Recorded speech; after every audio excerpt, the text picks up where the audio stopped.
Hi, I'm Ray Cousin, and on behalf of the Saratoga Historical Foundation, I would like to welcome you to our museum, which is located on Saratoga-Los Gatos Road. This museum is in place for one reason, and that is to bring and to preserve the heritage of Saratoga and its environs. We also have special exhibits, and this month we have an exhibit on World War I, the war to end all wars. So I'd like to take you on a little tour through our museum and point out exactly what we have on display to support this exhibit. To begin with, let's meet one of our doughboys.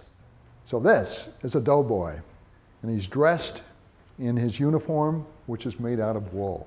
Can you imagine wearing a uniform like this? Well, our boys did in 1917, when in April of 17, Woodrow Wilson declared war on Germany. And the reason we did was because Germany was conducting unrestricted submarine warfare and sinking our merchant ships in the North Atlantic. And as you can see, this uniform was difficult to wear, and the helmet that went with it, of course, was really designed to be able to ward off shrapnel from overhead artillery. Let's take a look at some of the tools that were used during the war. And here you see a helmet that was used by Al Merritt. Al Merritt used to live in Saratoga, and he was a member of the Iron Brigade. And you could tell he was a member that he was in the Iron Brigade because there's a little logo on the side of the helmet, which was a keystone. We look beyond that, we see a gas mask.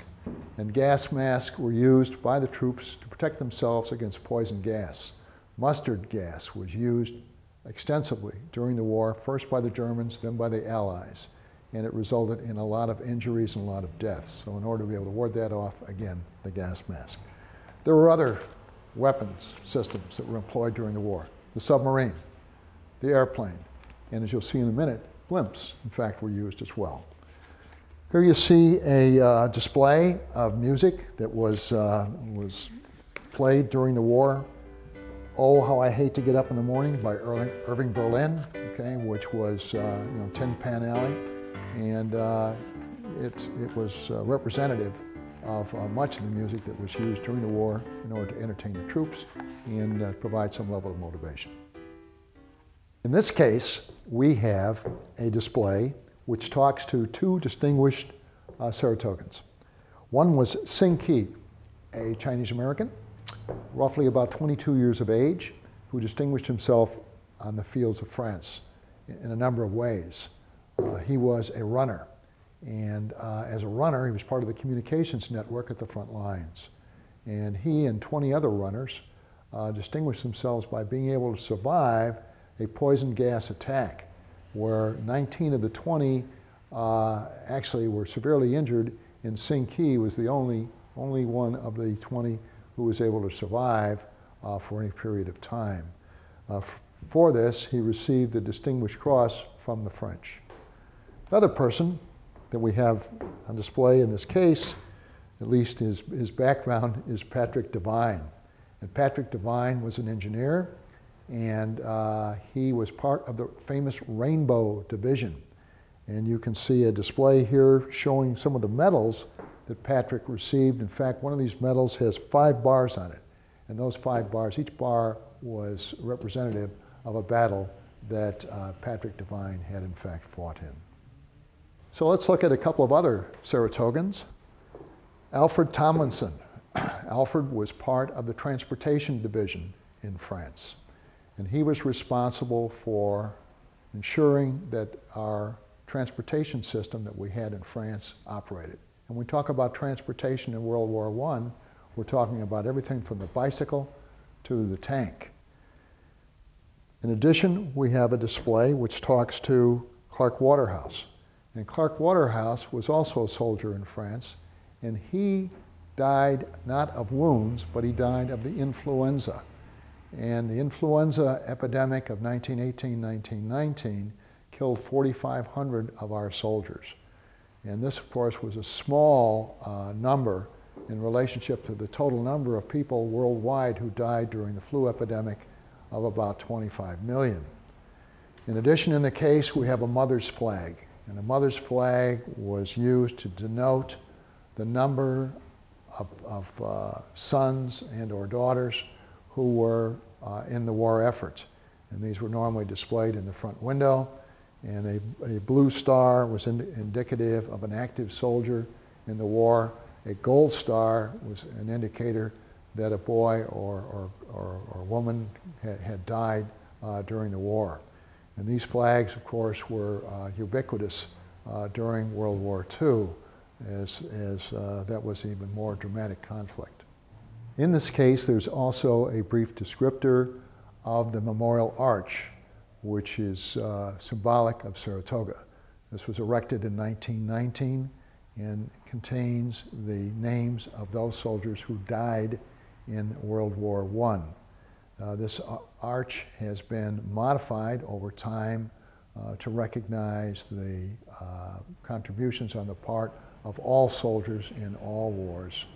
And it is the point on Memorial Day where Saratogans rally to begin the Memorial Day Parade, which goes down Oak Street on up to the Madrona Cemetery. The museum features a number of posters, and these posters, of course, were used during the period of the war in order to be able to influence and gain support on the part of the civilian population. Two of them talk to the Liberty bonds that were used to pay for the war, and two of them talk to Belgium. And Belgium was key because during that period of time in the fall of 1914, Belgium was overrun by the Germans, and there were a number of atrocities committed at that time against civilians, and this was very instrumental when these stories came back to the United States in terms of influencing our position on supporting the Allies versus the Central Powers. So how did the war impact civilians? Well, number one was rationing. Everything was rationed: foodstuffs, meat, sugar, gasoline. For the few vehicles around the road, okay, gasoline was rationed. And you can see in this display case ration books that were in fact employed. Bonds. How was the war paid for? This was a war that we didn't borrow the money to pay for the war. We actually paid for it up front. War bonds, and there were war bond drives.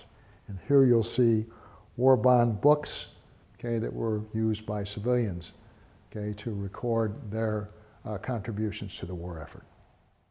The response on the part of the civilian population were victory gardens. They were ubiquitous. They were everywhere. And why? It was an answer to rationing. And what you see here also is a can of sauerkraut. And sauerkraut at the time of World War I was referred to as victory cabbage.